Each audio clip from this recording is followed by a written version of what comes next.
and I'm gonna give you guys a full walkthrough of my tournament kayak setup. So it's a Bonafide PWR129, and it's pretty decked out for all my tournament needs. It's currently sitting on a Snake River locker single, has a bunch of upgrades that you can get for this trailer, like the bulletproof HD fenders, you have the step, tongue box, and everything between it has underglow. It has a tower that you can put your Yakima top water box. This is the ultimate, in my opinion, kayak tournament setup.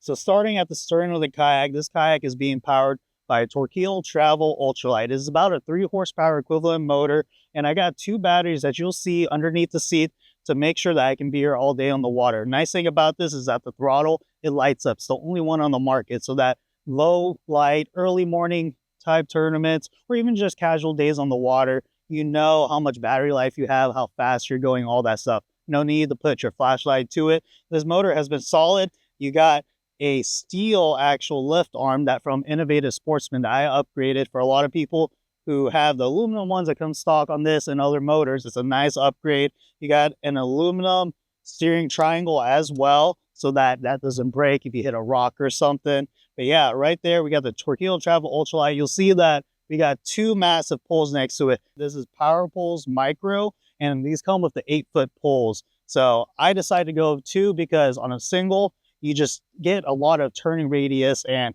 having 2 helps you stay put. I got these on some one objective brackets that I actually angled out. A lot of people make them just go straight to the back. I angled them out just so you have a little bit more surface area, and it actually helps with keeping it put. So when it comes to the rigging of the motor and the power pole, it's all pretty basic. We obviously have our lift assist, our reverse lock, our foot control steering so that we can use this hands-free and turn. But the nice thing about Bonafide is that they have these little tubes where you can run all your wiring. It keeps everything inside of the hole so that it can be clean. And then the power poles, one thing you'll see is that throughout this kayak, all my wiring externally has wiring loom. It protects it, makes sure that it doesn't get pinched or damaged over time. And then we got all this running to the power link plate. And I actually have these Anderson plugs that I got off of Amazon, and they just plug right into it. So when I need it, I can plug it in. When I don't need it, I can unplug it. You got 2 of those, has a cap so that it can stay waterproof. So next up, obviously we're in kayaks, we're low to the water, you always gotta have a flag. I decided to use the Visi Carbon Pro from Yak Attack. Obviously high visibility, you have your 360 light, and it's just easy to break down and take off everywhere you go. And then usually I keep that in my black bag. This is the Black Pack Pro from Yak Attack. This is what I choose. I like it because you can customize it in any way you want. So like on top, we have the short stack right here. And this is basically like my junk drawer. So I have my line right here. I have some scent, some extra terminal, and just miscellaneous things. My scale. I could throw like my wallet in here and my keys when I'm on the water. I know it's going to stay dry and be safe. Adding like the mesh bag right here. So this is just random things that I will need on the water. Yes, Sharpies, extra identifiers. I have tools, keeping things like the portable charger, and I also have a prop wrench so that in case something does happen, I can replace my prop. Inside the black pack, we also have all the tackle we can need in this 16x16. We also have our discount tackle bag that we keep just miscellaneous plastics and other baits that I need. But one thing I do that many people probably don't is keep an extra prop. Just because anything can happen on the water, you want to make sure that you have a backup plan. You smoke a rock a little too hard and it breaks off the fin, you have a backup. So I keep that in there. It's easily accessible. And again, a lot of space just to hold whatever I need to bring. And as you can see, to mount my black bag, I have it hard mounted using Yak Attack cam straps, 2 Yak Attack vertical tie downs. But one thing that I did as a DIY was add actually extra rod holders. So I custom built these little brackets out of aluminum, and I got them mounted so that I can add another one back here. Can't put any of the tether tubes on the back because of the short stack. So I added them right here, extends it out so I can carry 10 rods when I need to on the water. So underneath the seat, we have our 2 Torquedo batteries. These are the 1025s. I have 2 of them. And I did something different where I kept this actually on the floor in this tray that comes with Bonafide. Keeps the center of gravity a lot lower. And I have cam strap that holds it in place. So I travel actually like this on the road where I don't need to remove these in and out. It's a good place to connect to our Torquedo throttle. And again, right here, you have so many different options and displays that light up and tells you everything you need about the motor. And then obviously we have our Yak Attack cup holder and also our Panfish Pro for our GoPro. And all this is made possible from this one objective plate that actually extends my accessories a lot wider. So this kayak, a little bit narrower than my previous kayak, this allows me to push everything out, get a little bit more elbow space, like adding my Yak Attack leaderboard right there, plier holders, my reverse lock. There's just so many things you can do to this, and that's one of my favorites, is just customizing everything to my taste. So in the cockpit, underneath the seat, I have a PowerLink plate that actually have my switch for my lights. So I got 3 in the cockpit, and also it controls my navigational lights at the bow.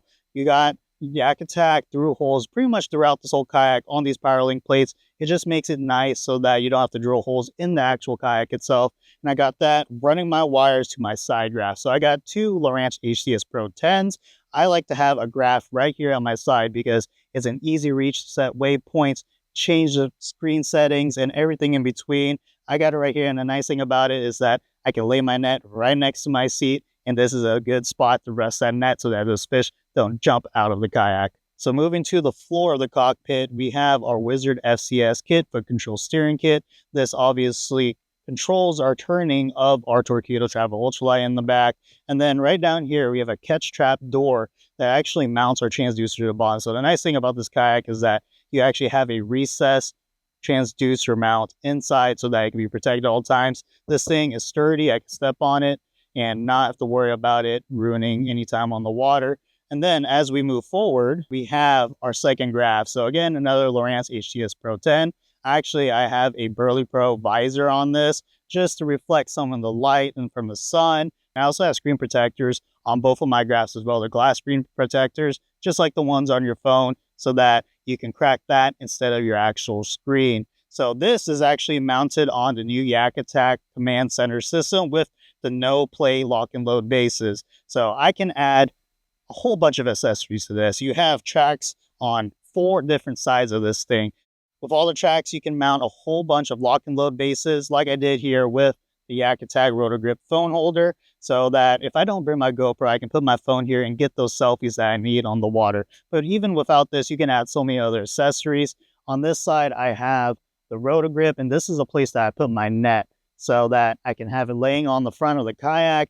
The net rests right in here. The nice thing about these ones is that you have the strap so that when you do go in rough water, you don't have to worry about your net falling out and having to reach for it. So a nice little strap that goes over and it keeps it in place. But you can, again, mount so many things to this. Up front, I have my 0.1 antenna for my Lowrance units. So this is a heading sensor. It makes it so that my map is always staying true to the bow of the kayak, and it also helps set accurate waypoints via that GPS. So on the back side of this Lowrance HTS Pro 10, you'll see that we have a bunch of wires coming out of it into those through holes. And I have a lot like power wires, 2 Ethernet, and EMEA 2000. So my graphs are completely networked together so that when I set a waypoint on one, it goes to another. If I wanted to read a transducer on that graph to this one, so for example, one of these Ethernet ports goes straight to my Active Target 2 unit, which is on my Sniper Marine kayak pole. In my opinion, the best pole on the market, just the ease of easily turning the handle and having that flexibility on the water. And that's mounted with the Sniper Marine holster mount. Inside the front hatch, we have a whole bunch of things in here. First off, our Yak Attack first aid kit. We have a hand bilge pump, a sponge just in case water gets in there, it can absorb it. And then we have this throw line so that in case somebody is flipped out of their kayak in the water, I can easily throw this out and make sure I can get them back to me, or even just towing the kayak in. This comes in handy.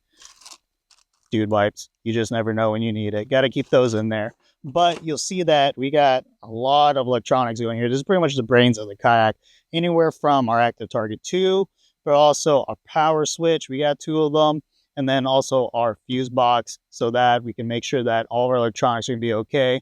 And those are all mounted on these one objective mounting plates. For the in hole, we got 2 of them. So this one right here, we have power that connects to our graphs, but also our lighting. And then on the front one, we have the one that just connects to our battery for our Active Target 2. So I keep them completely separate so that there's no voltage drops. Up front, behind these plates, we have a 25 amp hour Dakota Lithium, a 12 volt, And then behind this one, we actually have a 46 amp hour and 12 volt Dakota lithium battery. But one thing that is cool about this build that I decided to do was add these external terminals so that I could charge the batteries, because the batteries are of course in the back, so I can't reach the terminals on them. So I got wires running to these, and I can literally just clamp on my Dakota lithium chargers right to these, positive and negative, and I can charge my batteries without having to access those batteries. And finally, up at the bow, we have our navigation lights, and I decided to go with the stick-on option just because I didn't want to, again, drill holes in the kayak. So these are just stick-on with double adhesive tape, and it just makes it easy where if I do damage this and I do hit a dock or hit a log or whatever it is, I can easily just peel it off, redo the wiring, and put a new one on. It's cheap and super easy to do. I recommend it for everybody's kayak.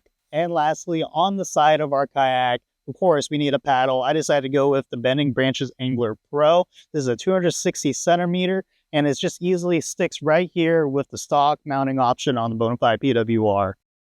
And there it is, guys. That is my 2025 tournament kayak build. This is probably one of my favorite builds to date. And one thing about this build is that I did everything myself in the garage, and that's because it allows me to diagnose anything that happens on the water and make sure that I have a way to fix it. But this definitely couldn't have been possible without the help of some of my build sponsors. So a big thank you to them for making this possible. There's no way I would have been able to build this out of my own budget. But yeah, that is the tournament kayak setup. I hope you guys enjoyed the video, and hopefully you guys got some ideas for your own personal build. Leave a comment below. Let me know what you guys think about my build and what you would do differently. Thanks for watching. I'll see you guys later on the water.